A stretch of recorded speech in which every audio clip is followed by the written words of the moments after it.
thanks for everybody scrambling on a Friday morning and working your way around Stanford campus and finding this venue. But we're really thrilled to have you here. And we've got a full day of events and some exciting speakers, and I think you'll really enjoy a lot of the content. So most importantly, spend some time with your colleagues, meet some new people, and walk away with some great ideas as to how you may carry forward. So a little bit of background of how the summit all got started. Bill Campbell passed away in April of 2016, and it was a tough time for a lot of us. But I think we thought about how can we carry his legacy forward. And so my wife Diane, Mike Moe, and I went to meet with Brad Smith, who was then CEO of Intuit. He sort of took the baton from Bill and ran Intuit. And we had this idea of creating an event where we could carry Bill's legacy on and create this summit. And so I was probably 30, maybe 40 seconds in to the pitch, explaining to Brad why I think this would be a great idea and how we could really use the support of Intuit. I was about 30 seconds in and Brad said, "Stop." He shut me down. And he said, "Stop." I said, "Okay." He said, "Whatever it takes, we're all in," and that's that's Brad in a nutshell. I mean, he basically commits, he's passionate, he makes things happen, and most of all, he believes in people because I think he learned from Bill Campbell how important it is to have people first in your life. And the organization he led at Intuit has been nothing but phenomenal. During his era, during his tenure, I think the stock appreciated 675%. It was a phenomenal period. He was CEO for 11 years. And during that period, while you might be proud, I think he would be proud that the earnings and the revenues and the stock price appreciated, but I think he was most proud about the culture, that they developed a culture of innovation, of excellence, of committing to greatness, of being bold. And if you walked into their office, you would see the mission statement on the board, and you'd see it throughout the different buildings. So it was really an exciting time, an exciting person to sort of partner with as we thought about the summit. But unlike many leaders, in 2018, after running Intuit for 11 years, Brad basically said, he called me one time and he said, being CEO of Intuit is the job of a lifetime, but it's not a job for a lifetime, which meant at age 57, he's decided to pass the baton on to a successor. And few people really, have achieved, that amount of success, rarely do that. But that's what leadership looks like. And I think that's what Brad exemplifies. What did he do then? He told me he's going to write a new chapter. And he and his wife, Alice, went back to the communities he grew up in West Virginia and began working and trying to help rebuild jobs in the economy and a lot of things. It had sort of stagnated over the decades since he'd left. And along the way, they tapped him on the shoulder to be president of Marshall University. And he wasn't looking for a new job or a new title or some platform, but he had commitment and he had passion and he had resilience. And he wanted to, I think in many ways, do what Bill Campbell taught him to do, which is carry it forward, make a difference, have an impact, and keep working and keep learning.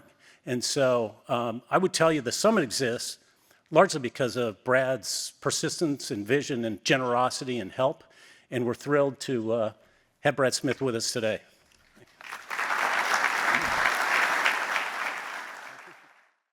Wow, thank you, Mark, for that kind introduction. And I also want to thank you and the team for once again organizing what I believe is the most inspiring gathering of leaders anywhere in the country. I say this every year that I have the opportunity to come and speak to you, for those who've been back in prior years. What makes this event distinctive and special is you can't buy a ticket to get in. You have to earn your seat at the table. And every one of you who've been nominated for the William V. Campbell Trophy have done just that. And it is my privilege to be here with you this morning. It's my privilege because you are the best of the best. Elite student athletes, purpose-driven leaders. It's my privilege because you carry the name of a man who not only coached and mentored and shaped my life, but did that for hundreds and thousands of others. And it's a privilege because I have the opportunity to then return that favor and give back by investing in you investing in your learning, doing that through shared learning, doing that through real conversations, and doing that through experiences you're going to have today and tomorrow that'll be a mix of both inspiration and perspiration. And I'll tell you, I've had the opportunity, as Mark said, to be with him, Mike, Mo, Diane, over every year that the Campbell Trophy Summit has been in existence. And over those years, I've had the chance to share my stories, my memories, the lessons I learned from Bill Campbell. And most recently, I codified that in a piece of work that I shared a couple years ago called The 5 Principles of Leadership. These 5 principles were really principles that Bill led and lived his life by. The first, just to refresh your memory, was potential. When Bill saw someone, he saw 2 people, the person you are and the person you're capable of being. And he made it his life's work to introduce those 2 people. After potential, he went to purpose, and Bill understood that we're our best selves when we sign up for a cause greater than ourselves. So he always challenged me and the company to define an ideal state, a grand challenge, a vision that got your heart beating fast and moved from individual ability to collective capability. Because if your dreams can be achieved alone, you're not dreaming big enough. The third P was people. Bill knew it is not about a team of all-stars. It is an all-star team. And he spent time trying to help us understand how you could get the group playing collectively. And he used to often quote Coach John Wooden, who said, "A player who makes a team great is more valuable than a great player." The fourth principle that Bill reminded us about was Playbook. Bill was the master of simplifying the complex. If you read the book, Bill used to say, "Put more wood behind fewer arrows. Do less better." And he got down to where he would say the critical few. He did not believe in David Letterman's top 10. If you have more than 5 things on your sheet, he took his red marker out and scratched off the ones he thought weren't important to help you get focused. And then the last was to pay it forward. Bill lived this example. There's an old Greek proverb that says, "Society grows great when the current generation plants trees under whose shade they will never sit." Bill Campbell did that. Today is an example of that. The lessons that he taught, the way he lived his life, continues to inspire us almost a decade later after his passing, and you carry forth his name. So those are things I've talked about in the prior years. Today, I want to talk about a topic that is both timely and timeless. How do you lead in periods of disruption and division? There's no question today the pace of change is accelerating exponentially faster. Think of generative AI. Think of all the geopolitical changes, the technological changes, the social changes, the economic changes. In fact, every day, I don't know about you, but on the campus at Marshall University, I feel like I'm dancing between raindrops, just trying to stay dry. And in periods like this, many people choose to armor up. They choose to defend, they choose to divide, and even worse, they choose to disengage. And leadership expects more of us, and Bill Campbell would demand more from us. So I'm going to share with you today 4 pragmatic tips that I learned through the decades that I worked with Bill Campbell that I'm now applying almost a decade after he passed because his message still resonates. The first tip, how to handle hard better. Now, I don't know about you all, but this past year, women's collegiate basketball was really exciting. And the Duke women's basketball team was on a roll, and then they hit a trough. And I was watching this piece where they had the coach, Kara Lawson, being interviewed. And she said, "I had a conversation with my team in the locker room, and one of my players looked me in the eye and said, 'Coach, when's it going to get easier?' And she said, 'We don't get to choose the adversity we face. The reality is life's not going to get easier. What happens is you learn to handle hard better.' I can tell you at the end of the day, we have an opportunity to not just choose how we're going to respond to adversity, but we get to choose who we're going to face it with. And this was where Bill's lesson came to light for me. Bill often told me, "Brad, you're going to become who you surround yourself with." So surround yourself with people who choose to look at adversity as an opportunity to learn and grow. Surround yourself with people who are going to sharpen your thinking, push you beyond your limits, and most importantly, help you laugh when life is getting hard. So what I would encourage you to do is the first pragmatic lesson sounds very elementary, but we don't often think about it enough, is surround yourself with people who've learned to handle hard better and be that person in someone else's life. Look for the silver lining in every crisis and challenge, because it is there and it's possible. The second lesson, seek to understand before you seek to be understood. When I hire new employees, whether it was in my prior life at Intuit or on the university campus or head coaches, I look for three things: intellectual curiosity, humility, and teamwork. If they bring those three characteristics, they will be able to navigate any stressful situation, and they'll be able to navigate any disagreement while preserving the relationships around them. We're now living in a world where people think shouting is more powerful than listening. But great leaders understand you don't build trust until you listen with humility and intention. I'm going to share an example. I once heard someone say about Martin Luther King that what made his life so impactful is he learned to speak without being offensive, he learned to listen without being defensive, and he left even his adversary with their dignity at the end of a disagreement. That is the highest level of civil discourse. And unfortunately, across the globe, it's becoming a lost art. And so I would say to you, we have an opportunity to bring that back into our daily lives, to learn to speak without being offensive, listen without being defensive, and leave our adversaries with their dignity at the end of the disagreement. Because leadership isn't always about having the final word. It's about figuring out how to ask the better question. My third, debate to discover the best idea, not to win the argument. Now, I know, by the way, that when we get into a debate, we have a position we're trying to get forward. But the real opportunity here is to let new data shape your mindset and think differently. So the goal is not about getting your idea advanced, it's about getting to the best idea. And this is important. And the way we can do this in our companies, our cultures, our teams, is to create an environment like Bill Campbell did at Intuit, where the meritocracy of the idea is more powerful than PowerPoint, politics, and persuasion. So how do you create an environment where the meritocracy of the idea is what matters?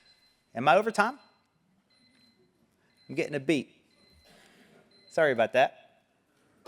Am I on till 8:30 or am I on till 8:10? 8:20? Do you know? 8:30? Okay, I got a couple of minutes. Good. I'm making sure I'm not over time there. I apologize. You're all like, come on, dude, you put me asleep already. Hey, here's 2 tips that Bill would teach to create an environment where you can have the meritocracy of ideas overshadow PowerPoint, politics, and persuasion. The first is evidence-based assertions. Frame your point of view in a way that minimizes ego and invites discussion. And here's how it works. The frame is, because of blank, I believe blank. Because of this data, because of this experience I went through, because of this other company who's doing it, I believe we should do this. What that does is it grounds your idea in some sort of objective evidence, and it depersonalizes it so people can actually come in and attack the idea and make it better, and you won't be offended because you've actually grounded it in some piece of data. So that is a very powerful tool, evidence-based assertion. The other technique is called perspective switching. This one was made famous in the 1960s when President John F. Kennedy had just come off of a very big failure, which was the Bay of Pigs, and now he was facing Nikita Khrushchev and Fidel Castro in Cuba. And they were trying to figure out, are we going to go into Cuba? Are we going to allow the Russians to do what they're doing? And he was literally feeling this failure from the Bay of Pigs, and he had his chief of staff. The Hawks wanted him to go, the Doves wanted him to pause, and he had a younger brother, Bobby Kennedy, as the Attorney General, watching all this. Bobby Kennedy rose to the occasion and took charge. He said, Mr. President, I want you to sit and listen, and I'm going to try something. And Bobby made the Hawks argue the Doves' point of view, and he made the Doves argue the Hawks' point of view. And what happened is we went from opposition to empathy. He forced them to walk in the other person's shoe, and at the end of the day, this nation made the right decision, and we came through it successfully.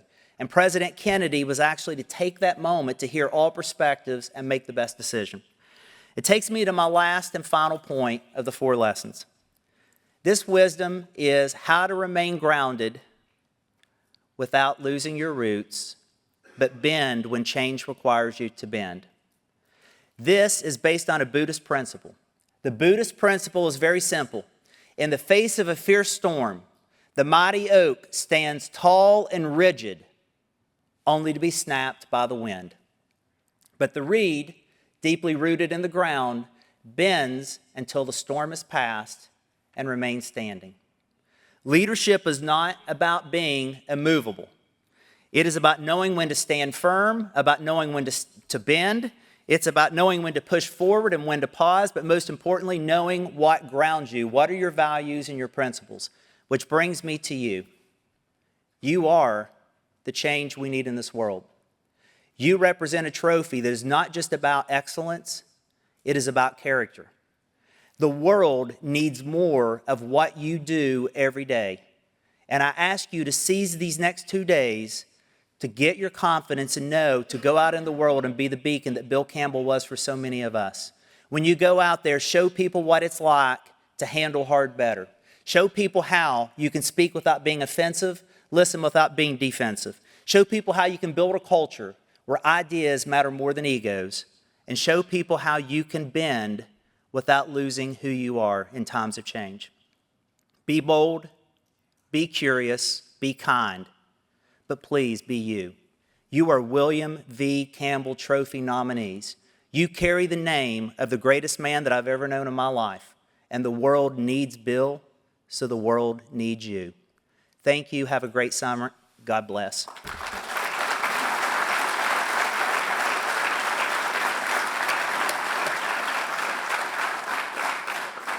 I think I have a couple minutes for questions. I'm looking at the clock. I do actually have a couple minutes for questions. And these questions, by the way, don't have to be about these 4 principles. In prior years, people have asked questions.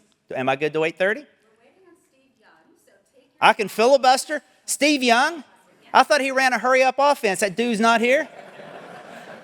All right, I'm calling an audible.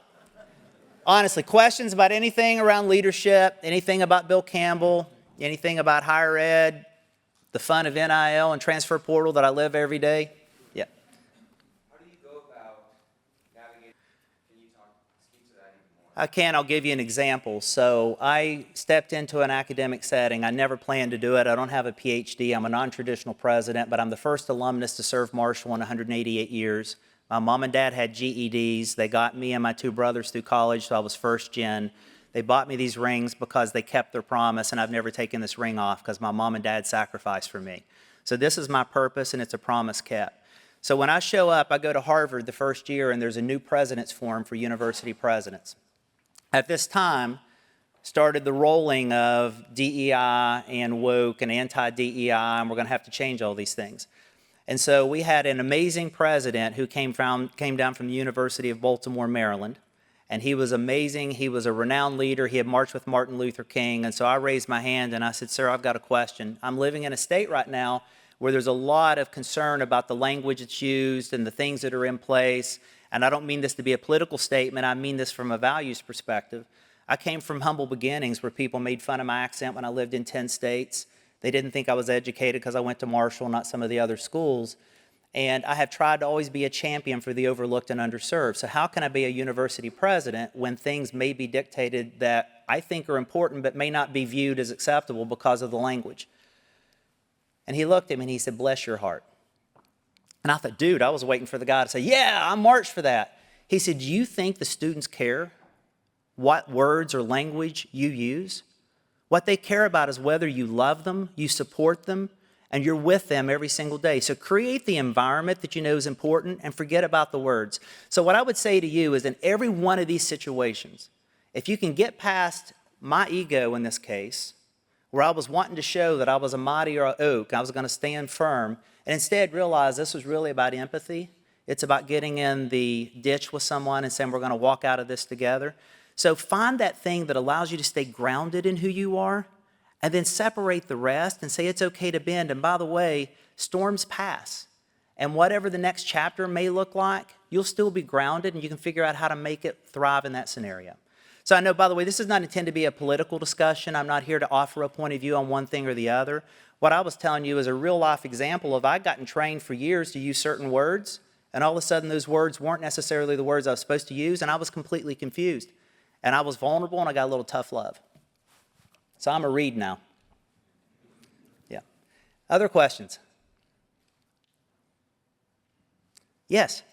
Which leadership skill do you feel like was the hardest for you to improve upon? What leadership skill did I feel was the hardest for me to improve upon? So there are 5 characteristics that I think about in leadership. One is strategic thinking. The next is drive for results. The third is building a high-performance organization or culture. The fourth is innovate for impact. And the fifth is inspire through action.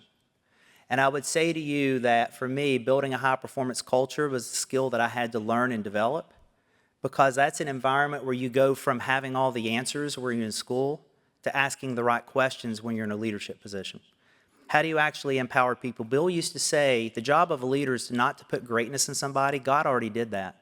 The job of a leader is create an environment where their greatness can shine. So you got to figure out how you move people into positions and help them grow and develop their skills. So for me, that was hard, and really the hard part about it was sometimes you have to let people go. Now, this was another Bill Campbell thing. I don't know if it was in the book. Bill was the first to tell you when your team wasn't performing and he wanted you to fire them, but he always thought he could coach his to greatness. And I can tell you, I have that same gene. I tend to stay a little too long with an individual because I believe in my heart that they're capable, and that's the hardest thing for me to learn, is how do you know when you're going to have to say, I've given it everything I can, he or she have given it everything they can, and we've got to actually move on. And that's hard for me still. Yes? Yeah, so the question was moving to academia, a completely different world than what I lived in for 36 years. How did I figure out who to get together? I did what you're going to hear about later from Diane, and everyone talks about it. I do a listening tour, and I did it my first 100 days. I met with faculty, staff, students, alumni, donors, board of governors, political officials, other university presidents. I asked them all 3 questions. The first question is, what's the greatest untapped opportunity at Marshall University that you just can't figure out why we haven't gone after? Why is Marshall not doing this? The second question is, what's the biggest risk that you see facing Marshall that you think we have blinders and we do not actually have an action plan to go after? And the third, what's the one thing I could do to screw it up? That's where you get the gold. By the way, sometimes I alter that question to say, what's the one thing you think no one's had the confidence to tell me that you think I should know? And it's always, hey, speaking for a friend, but it's really them. But you get really good stuff. Hey, dude, you talk too much. Okay, thank you. Yeah. Others? Is Steve Young here yet? He's going to be here in 1 minute. 1 minute. Hey, all right, we got time for another question. One more question. It's a great question. So we just did this at the Marshall University campus Monday and Tuesday of this week. We had a strategy retreat. We do it once a year. So we build an operating rhythm. Just like every organization, you have a clock or a rhythm. So this is when we think strategy. This is when we actually start to put our dashboards together. This is when we welcome students back to campus. And you try to rinse, lather, and repeat. But you want to make sure you build a time where you pull up the nose of the plane. You're not focused at the dashboard. You're focusing out the windshield.